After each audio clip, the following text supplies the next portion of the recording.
Hello students, बी scholar या चॅनलमध्ये आपलं सगळ्यांचं स्वागत आहे.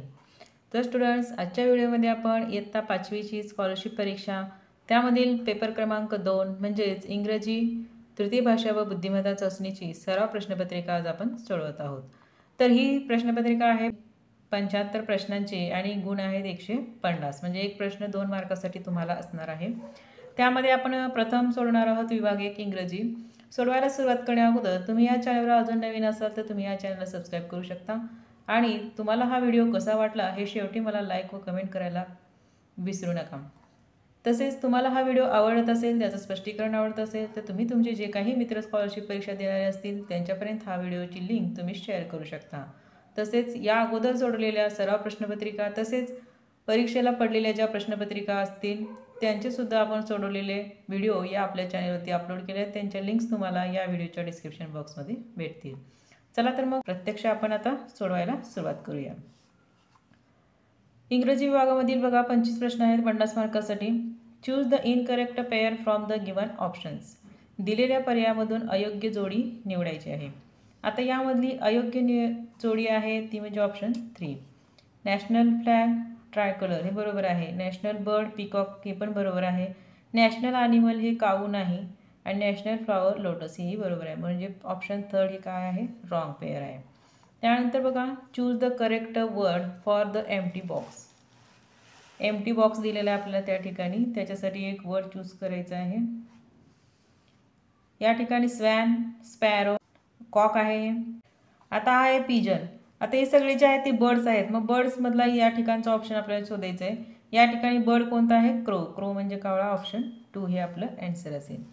त्यानंतर what will you say if someone thanks you. एखाद्याने तुमचं जर आभार मानलं तर तुम्ही काय म्हणाल म्हटलेलं आहे. काय म्हणाल, यू आर वेलकम. पर्याय क्रमांक 3. Look at the picture and complete the correct words of comparison. चित्र पहा आणि तुलना दर्शवणारे योग्य शब्द आपल्याला पूर्ण करायचे.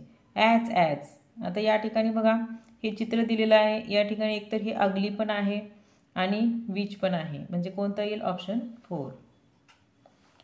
Which of the following is an instruction. Instruction असलेलं आपल्याला या ठिकाणी चूज करायचं आहे. या ठिकाणी इन्स्ट्रक्शन आहे शट द डोअर. ऑप्शन 4. आता या प्रश्नपत्रिकेमध्ये तुम्हाला प्रश्नाचा अर्थ मराठीमध्ये दिलेला आहे, परंतु परीक्षेमध्ये आपल्याला असं दिलं जात नाही. तर बघा इन्स्ट्रक्शन दिलेलं आहे question 6 to question 8. Read the passage carefully and answer the following questions. आता हा उतारा वाचायचा आहे तुम्हाला. तुम्ही उतारा तुमच्या समोर आहे, एक लेटर आहे, ते लेटरवरून तुम्हाला प्रश्न विचारला गेला आहे. त्यावेळी पहिला प्रश्न आहे who was written the message. Message कोणी लिहिलेला आहे, तर त्याचं करेक्ट उत्तर आहे मदर, कारण इथं युअर्स मम्मी म्हटलेलं आहे. त्यानंतर choose the correct food items mention in the message. तर यामध्ये कोणतं फूड आयटम आहे, अन्नपदार्थ जे तिथं वरती आपल्या लेटरमध्ये मेन्शन केलेलं आहे, तर ते आहे banana, upma and milk. Which instruction in the message is related to the father.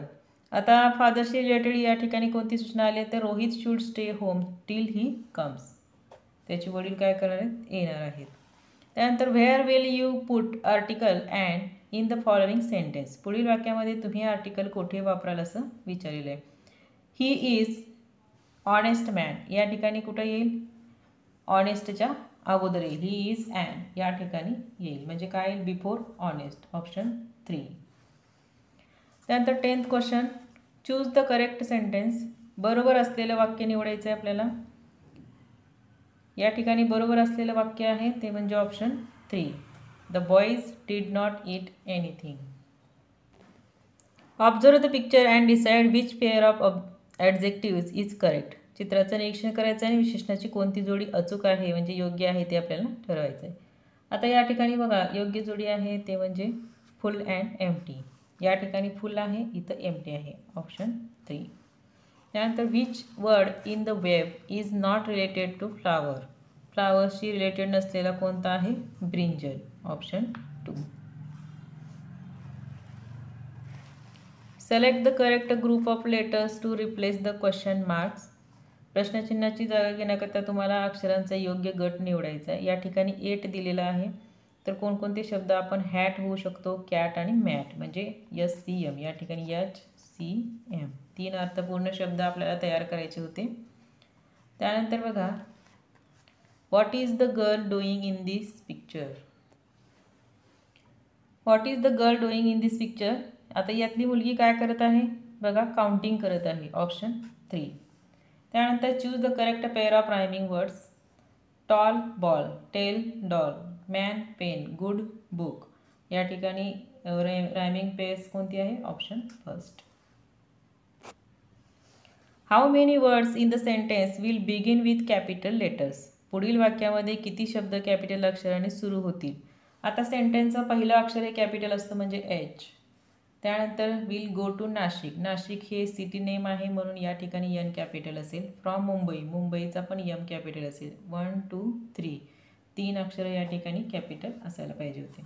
त्यानंतर 17 question. Which of the following sentences has the correct punctuation marks. कोणत्या वाक्यामध्ये विरामचिन्ह ही बरोबर दिलेली आहेत असं आपल्याला विचारलेलं आहे. तर या सगळ्या वाक्याचं निरीक्षण केलं तर आपल्याला ऑप्शन 2 मध्ये बरोबर विरामचिन्हाचा वापर केले, punctuation mark. What's the matter and Suman question mark. या ठिकाणी कॉमा दिलेला आणि या ठिकाणी क्वेश्चन मार्क आहे. त्यानंतर बघा, चूज द करेक्ट ऑप्शन. योग्य पर्याय आपल्याला निवडायचं आहे. बॉडी आणि प्ले. बॉडी हा शब्द जर आपण लिहिला तर काय होईल, असा येईल BODY. तर प्लेसाठी कसा येईल बघा, PLAY. आता आपण काढूया फिगर. अशा पद्धतीची आकृती त्या ठिकाणी असायला पाहिजे. मग ती कुठे दिसते आपल्याला, पर्याय क्रमांक 2 मध्ये. त्यानंतर identify the odd one out from the given homophones. होमोफोन्समध्ये न जुळणारा आपल्याला ऑड मॅन आउट काढायचा आहे. सो, स्वा, सिव, सो. या ठिकाणी काय येईल, option 2. Which pair of words is incorrect म्हणलेलं आहे. इनकरेक्टमध्ये चुकीची जोडी सांगायची आपल्याला. बीचं काय आहे, हायू आहे का, तर हो. त्यानंतर टायगरला डेन बरोबर आहे, त्यांचे राहण्याचे ठिकाण आपल्याला या ठिकाणी रेसिडेंटल प्लेस आहेत. स्पायडरचं वेब, हेनचं नेस्ट, हेन नेस्टमध्ये राहत नाही म्हणून ऑप्शन 4. त्यानंतर बघा, choose the correct expression for the given picture. इथं तुम्हाला गिव्हन पिक्चर दिलेलं आहे, त्यासाठी एक्सप्रेशन घ्यायचं आहे. काय असेल, कांट हिअर यू, म्हणजे मला मी ऐकू शकत नाही, या पद्धतीचं त्या ठिकाणी एक्सप्रेशन असेल. In which direction is the well in the given picture. चित्रामध्ये विहीर कोणत्या दिशेला दिलेली आहे असं म्हटलेलं आहे आपल्याला या ठिकाणी. ही कोणती दिशा आहे, डायरेक्शन ईस्ट आहे. Option 3. Instruction for question number 23 to question number 24. Read the advertisement carefully and choose the correct alternatives for the given questions. या ठिकाणी पुढील जाहिरात आपल्याला काळजीपूर्वक वाचायची आणि योग्य पर्याय निवडायचे. बघा आता इथं which programme is mentioned in the advertisement म्हटलेलं आहे. या ॲडव्हर्टाइजमध्ये कोणत्या कार्यक्रमाचा उल्लेख केलेला आहे, तर या ठिकाणी उल्लेख केलेला आहे ऑर्केस्ट्राचा. What is the price of the ticket. तिकीटचं प्राइस काय आहे, तिथं फ्री आहे म्हणजे nothing. Option 2. I am a vegetable, I am a round, if you cut me I will make you cry, who am I. या ठिकाणी एक puzzle विचारलेले आहे तुम्हाला की काय म्हटलं, आय एम अ व्हेजिटेबल, मी एक भाजी पण आहे, गोल पण आहे, मला जर कट केलं तर तुमच्या डोळ्यामध्ये पाणी, म्हणजे तुम्ही रडाल, म्हणजे मी रडवेन असं म्हटलेलं आहे तुम्हाला, म्हणजे काय असेल ते ओनियन. ऑप्शन 2. तर अशा पद्धतीने इंग्रजी हा विभाग संपलेला आहे. आता आपण सोडूया बुद्धिमत्ता चाचणी, इंटेलिजन्स. बघा आता विभाग 2 बुद्धिमत्ता चाचणी, 50 प्रश्न आहेत 100 मार्कासाठी. आता या ठिकाणी बघा, त्यावरील पहिला प्रश्न आहे, या ठिकाणी काही अक्षरे दिली आहेत, ही सर्व अक्षरे एकदाच वापरून तयार होणाऱ्या अर्थपूर्ण शब्दातील मधलं अक्षर कोणते. आता या ठिकाणी शब्द तयार होतो अक्षरधारा,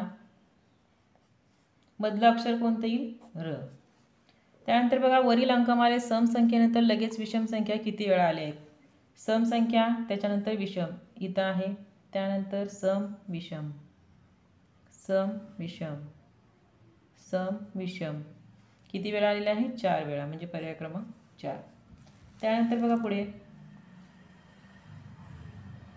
दिलेल्या अक्षरमालेत मध्यभागी असणाऱ्या अक्षराच्या डावीकडील 7वे अक्षर कोणते आहे? मध्यभागी आहे यम. यमच्या डावीकडील 7वे अक्षर म्हटलेलं आहे. का असेल मग? ते असेल यफ. पर्याय क्रमांक 1. त्यानंतर बघा पुढे, अक्षरमालेत डावीकडून 7व्या अक्षराच्या उजवीकडील 3रे अक्षर म्हटलेलं आहे. डावीकडून 7वे अक्षर असणार आहे ते म्हणजे जी, आणि त्या अक्षराच्या उजवीकडील 3रे अक्षर म्हटलेले आहे. उजवीकडील अक्षर असेल ते म्हणजे जे. मग त्याचा नंबर किती असेल? याचा 7 असेल तर 3रे अक्षर म्हणजे याचा 10 नंबर असेल. जे आहे परंतु त्याचा उजवीकडून नंबर विचारलेला आहे तो असेल 16वा, कारण समोरून जेचा 10वा आहे आणि शेवटून 16वा आहे. पर्याय क्रमांक 2 ऑप्शन ही रॉंग येईल. क्वेश्चन नीट वाचावं लागेल त्यासाठी आपल्याला. 30 ते 34 साठी सूचना बघा. गटात न बसणारे पद ओळखायचं आहे आपल्याला. आता 30 मध्ये बघा गटात न बसणारा पद कोणता आहे? पौष, माघ, कार्तिक आणि वैशाख.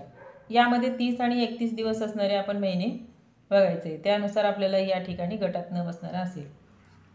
आता याचं करेक्ट उत्तर आहे ते म्हणजे पर्याय क्रमांक 4. या ठिकाणी वैशाख हा 31 दिवसांचा महिना असतो आणि पौष, कार्तिक, माघ हे 30 दिवसाचे असतात, म्हणून गटात न बसणारा पद हा 4 नंबर असेल. त्यानंतर गज, हत्ती, गजानन, कुंजर.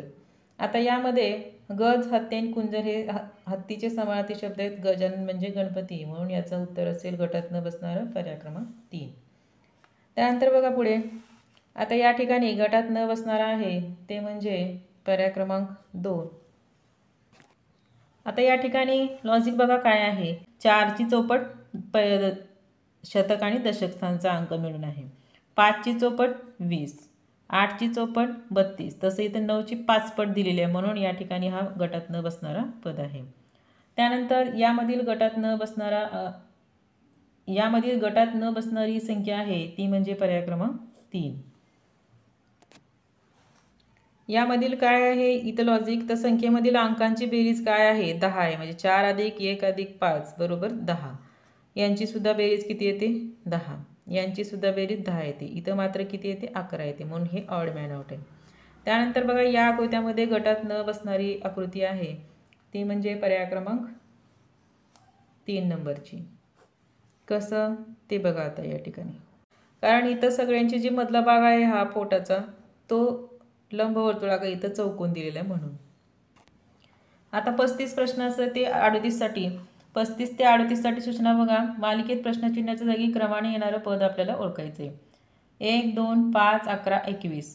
आता या ठिकाणी बघा 1 आणि 2 मधला फरक किती आहे? 1चा. यामधला 3चा.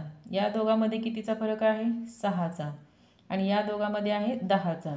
आता 1, 3, 6, 10 हेच जर ऑब्झर्वेशन केलं तर ह्या कसल्या संख्या आहेत? त्रिकोणी संख्या आहेत. मग त्रिकोणी संख्येचा चढता क्रम या ठिकाणी लावलेला आहे. मग 10 नंतरची त्रिकोणी संख्या कोणती? 15. म्हणजे 15 + 21 किती होतात? 36. पर्याय क्रमांक 1. अशा पद्धतीनं हे सोडवायचं होतं. त्यानंतर बघा पुढील प्रश्न. या ठिकाणी चिन्हांची एक मालिका दिलेली आहे, त्यांची जागा बदलत चाललेली आहे. बघा आता ही चौथी आकृती किती नंबरला आलेली आहे? 3 नंबरला. म्हणजे हा जो गट आहे तो सुरुवातीपासून घेतलाय, फक्त पहिली आकृती शेवटी गेलेली आहे, या ठिकाणी गेलेली आहे. तसं आपल्याला इथं करायचं आहे, म्हणजे पहिली आकृती शेवटी घ्यायची आपल्याला. वर्तुळ शेवटी घेतला आणि हा ग्रुप तसाच तसा घेतला. तर असा पर्याय कोणता आहे? पर्याय क्रमांक 4. त्यानंतर प्रश्न 37 मध्ये बघा. या ठिकाणी त्रिकोण आहे, त्यामध्ये आहेत 5 रेषा आणि 1. इथं पण एक रेष कमी झालेली आहे, म्हणजे 4 रेषा झालेल्या आहेत आणि चौकोन घेतलेला आहे, आणि इथं 2 गोल घेतले आहेत. त्यानंतर पंचकोन एक रेष कमी झालेली आहे. आता इथं अजून एक रेष कमी होईल, षटकोन होईल आणि गोलाची संख्या ही वाढेल, म्हणजे 4 होतील. 4 गोल, षटकोन आणि 2 रेषा. परंतु या ठिकाणी व्हाईट गोल आहे, इथं ब्लॅक आहे. इथं व्हाईट, आता इथं ब्लॅक असेल, म्हणजे कोणता पर्याय येईल? आता इथं उभ्या लाईन होत्या, इथं आडव्या झाल्या. इथं उभ्या, इथं आडव्या, म्हणजे पर्याय क्रमांक 4 येईल. त्यानंतर बघा पुढे. आता 38 प्रश्नामध्ये या ठिकाणी ही जे आहे तो 45 अंशामध्ये फिरलेला आहे. परत हा 45 अंशामध्ये फिरला आहे. परत हा 45 अंशामध्ये म्हणजे आडवा होईल, म्हणजे पर्याय क्रमांक 1 या ठिकाणी उत्तर असेल. त्यानंतर पुढील संख्या मालिकेतील चुकीचं पद आपल्याला ओळखायचं आहे। यामधील चुकीचं पद आहे ते म्हणजे 38। कसं ते आपण पाहूया। आता या दोघांमधला जर फरक बघितला आपण 2चा आहे, या दोघांमधला फरक 3चा आहे, यामधला 5, यामधला 6, यामधला किती? म्हणजे बघा आता 2, 3, 5 या काय आहेत? मूळ संख्या आहेत। 5 नंतरची क्रमवार मूळ संख्या कोणती? 7। म्हणजे या दोघांमधला फरक 7चा असायला पाहिजे होता। म्हणजे 32 आणि 7 किती? 39 यायला पाहिजे होतं, पण इथं आलेला आहे 38, म्हणून या ठिकाणी 38 ही चुकीची संख्या आहे। आता या ठिकाणी या दोघांमधला फरक कितीचा पाहिजे? 11चा पाहिजे दोघांचा, कारण 7 नंतरची मूळ संख्या 11 आहे। म्हणजे 50मधून 39 जर गेले तर 11 राहतात, पण 38 इथं चुकीचा नंबर आहे। राजू हा अजयपेक्षा 5 वर्षांनी लहान आहे। राजूचे आजचे वय 19 वर्ष असल्यास 3 वर्षानंतर अजयचे वय किती असेल? आता बघा या ठिकाणी राजू हा अजयपेक्षा 5 वर्षांनी लहान आहे, म्हणजे राजूपेक्षा 5 वर्ष म्हणजे अजयच्या वयाबरोबर म्हणजे राजूमध्ये 5 वर्ष आपल्याला ॲड करावं लागतील। मग असं आपल्याला या ठिकाणी मिळेल। मग आता आपल्याला दिलेलं आहे राजूचं आजचं वय 19, राजूच्या ठिकाणी आपण 19 वर्ष ठेवूया। तर अजयचं वय किती मिळालेलं आहे? 24 वर्ष। हे कसलं आहे? आजचे वय आहे। तर 3 वर्षानंतर अजयचे वय किती असेल? 24 अधिक 3 करायचं, नंतर विचारानंतर अधिक करायचं, अगोदरचं विचार तर वजा करायचं, म्हणजे 27 वर्ष असतील। अक्षय सुरेखाला म्हणाला, माझी आई तुझ्या वडिलांची बहीण आहे। तर सुरेखा अक्षयची कोण झाली? तर सुरेखा ही अक्षयची मामे बहीण झाली। एका दोऱ्याला अनुक्रमे पिवळ्या, निळ्या, पांढऱ्या, हिरव्या व जांभळ्या रंगाच्या पताका लावल्या आहेत, तर त्यातील 57व्या क्रमांकावरील पताकेचा रंग कोणता असेल? या ठिकाणी बघा आता किती आहेत एकूण रंग? 1, 2, 3, 4, 5, म्हणजे 5 गुणिले 11 जर केले तर किती येतात? 55, म्हणजे 55 पर्यंत हा ग्रुप जसाच राहील। त्यानंतर 56ला परत कोणता रंग येईल? पिवळा येईल, आणि 57ला कोणता येईल? निळा येईल, म्हणजे पर्याय क्रमांक 4।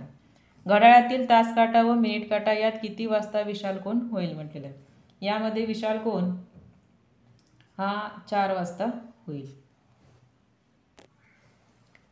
या ठिकाणी वरील आकृतीत किरणांची एकूण संख्या किती आहे? आता किरणांची एकूण संख्या या ठिकाणी 8 आहे। आता या ठिकाणी बघा शेजारील आकृतीत त्रिकोणांची एकूण संख्या किती आहे? त्रिकोणांची इथं एकूण संख्या आहे ती म्हणजे 10। बघा या ठिकाणी ह्या छोट्या त्रिकोणामध्ये बघूया 1, 2 आणि हा एक 3, इथं 3, 3 आणि 3 किती झाले? 6। त्यानंतर हा मधला एक 7। आता हा 2 त्रिकोण म्हणून किती होतात? 8।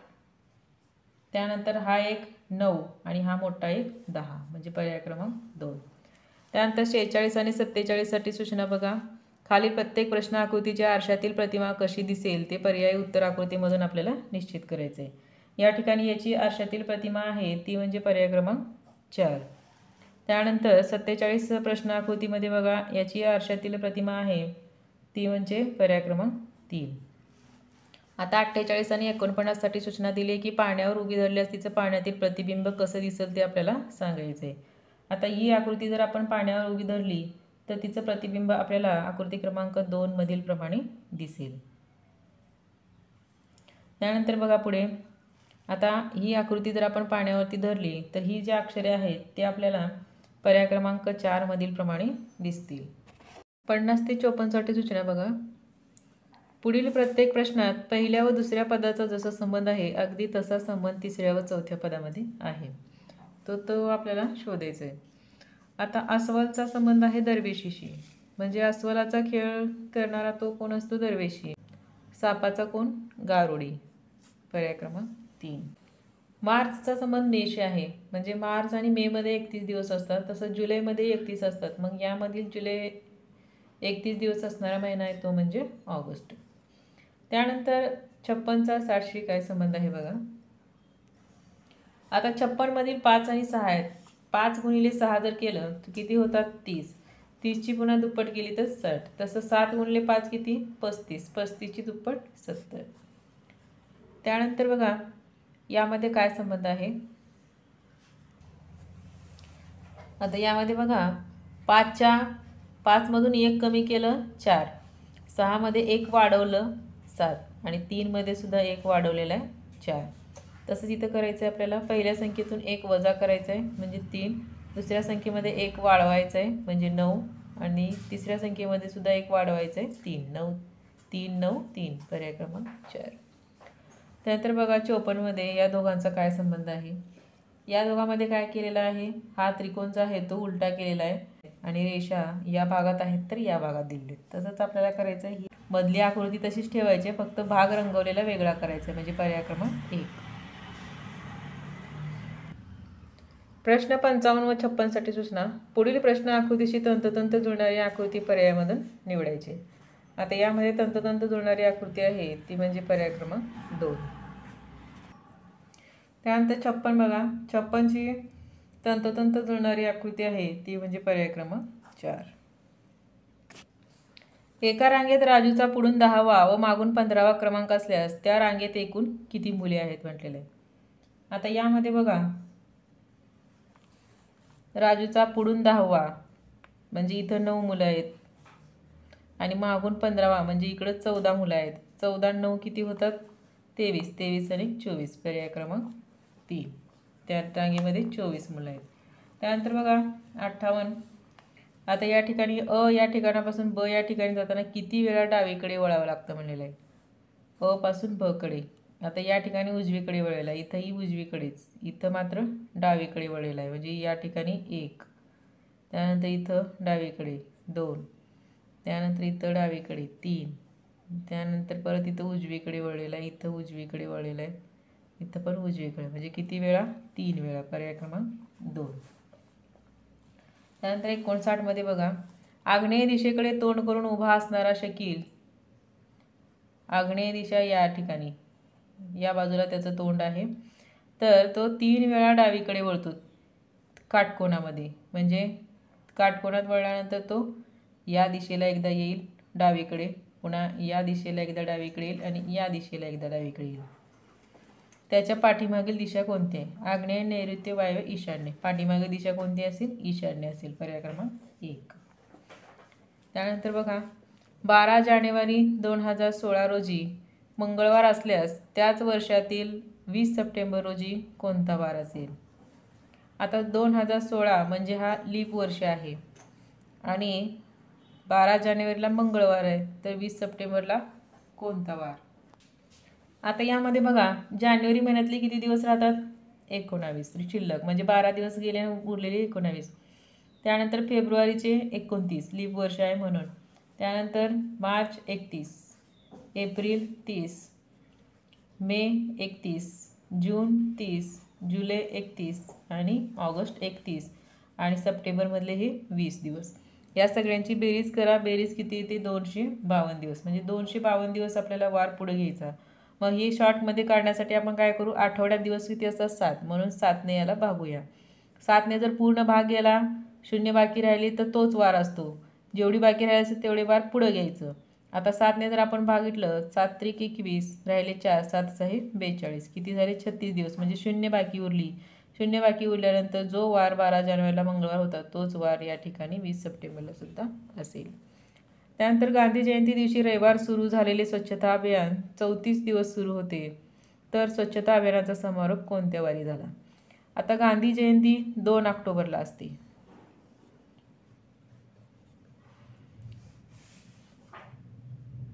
त्या दिवशी कोणता वार होता, रविवार.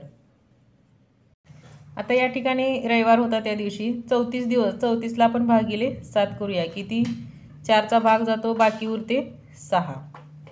आता या 34मध्ये आपण हा 2 ऑक्टोबरचा दिवस सुद्धा पकडलेला आहे, म्हणजे हा एक दिवस झाला. पुढे किती वार मोजावे लागतील 5, रविवारला धरून 6.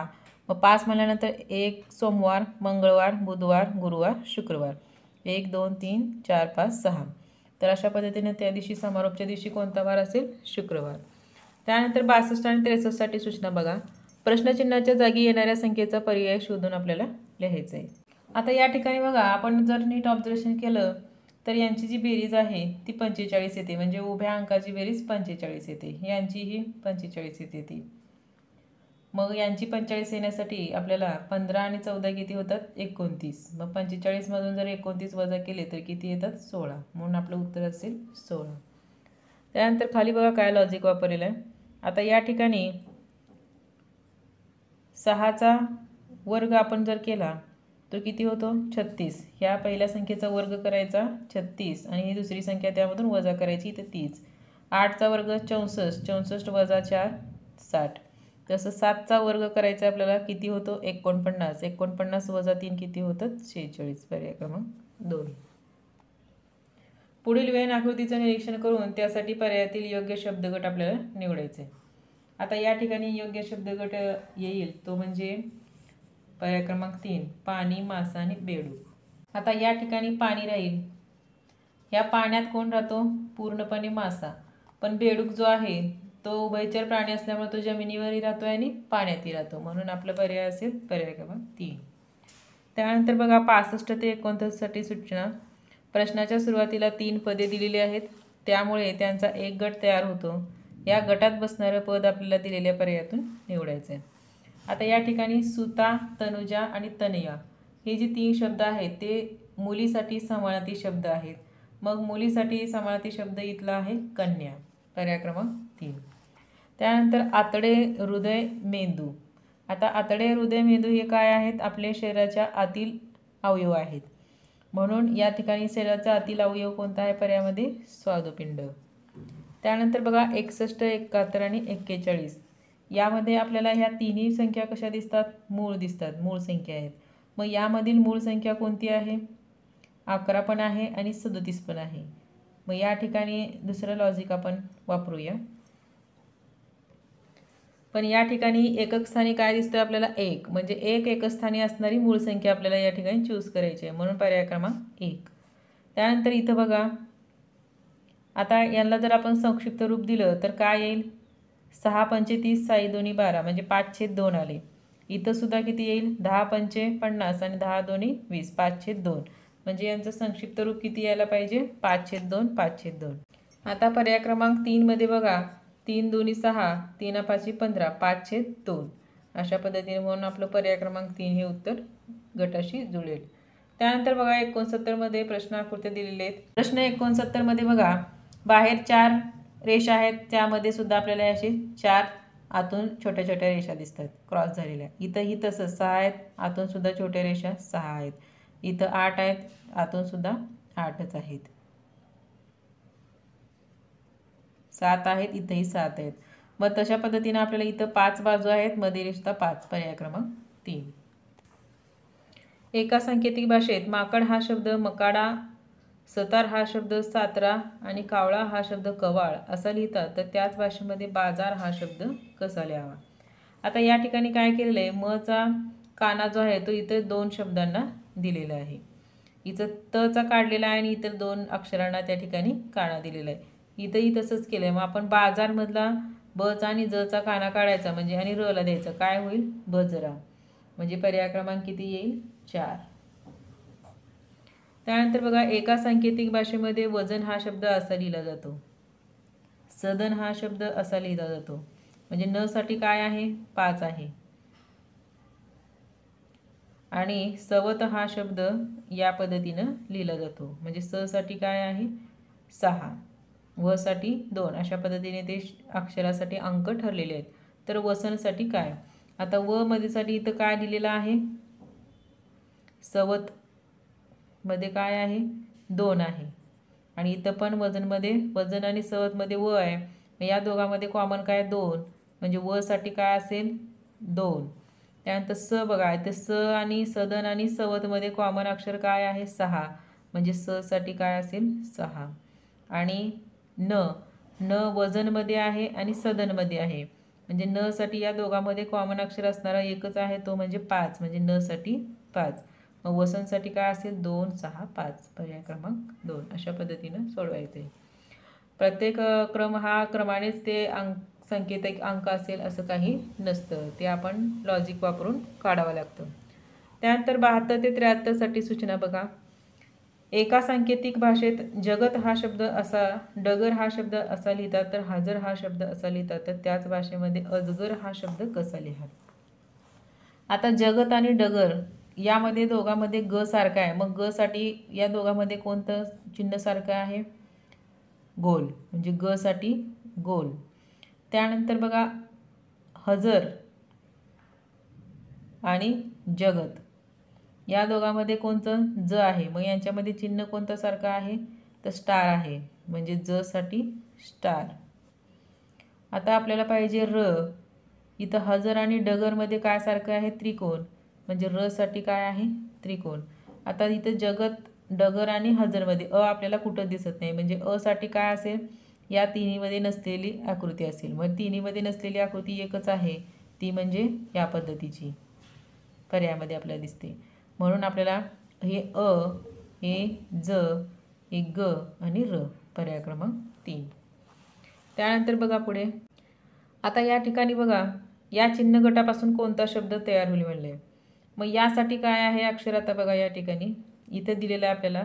आता र साठी आणि ज साठी आपण काढलं, म्हणजे हा कशासाठी असेल? ह साठी असेल. त्यानंतर त्रिकोण कशासाठी काढला होता आपण? र. त्यानंतर हा जो आहे तो कशासाठी आहे? आता इथं दिलेलं नाही ते चिन्ह या 3 शब्दामध्ये. आणि चौकोन कशासाठी आहे? चौकोनसाठी त आहे, त साठी चौकोन. मग हे जे चिन्ह असेल ते कशासाठी असेल? क साठी असेल, हरकत, पर्याय क्रमांक 1. कारण इथं हरगत पण आहे, पण ग साठी आपले चिन्ह वेगळं आहे, गोल, म्हणून या ठिकाणी हरकत हा शब्द येईल. त्यानंतर क्रिकेट खेळताना आदित्यला पंचांनी बाद दिले, परंतु त्याला तो निर्णय मान्य नाही. अशा वेळी त्याची पुढीलपैकी कोणती कृती योग्य आहे ते आपल्याला सांगायचं आहे. तर त्याची पुढील कृती ही पंचाचा निर्णय मान्य करून मैदान सोडणे, ही कृती त्या ठिकाणी योग्य राहील. त्यानंतर रस्ता ओलांडताना पुढीलपैकी अयोग्य कृती कोणती आहे? रस्ता ओलांडताना पुढीलपैकी अयोग्य कृती म्हणजे वाहतूक सुरू असताना धावत धावत रस्ता ओलांडणे, पर्याय क्रमांक 3. तर मुलांनो, अशा पद्धतीने आपण इयत्ता 5वी स्कॉलरशिपची पेपर क्रमांक 2 इंग्रजी आणि बुद्धिमत्ताची सराव प्रश्नपत्रिका आपण स्पष्टीकरणासह सोडवलेली आहे. तर तुम्हाला हा व्हिडिओ आणि याचं स्पष्टीकरण कसं वाटलं हे मला कमेंट करून नक्की कळवा. आणि आवडला असेल व्हिडिओ तर लाईक करायला सुद्धा विसरू नका. तसेच तुमच्या मित्रांना शेअरसुद्धा करा. चला तर मग पुन्हा भेटूया एक नवीन प्रश्नपत्रिका घेऊन नव्या व्हिडिओमध्ये नवीन स्पष्टीकरणासह. तोपर्यंत धन्यवाद.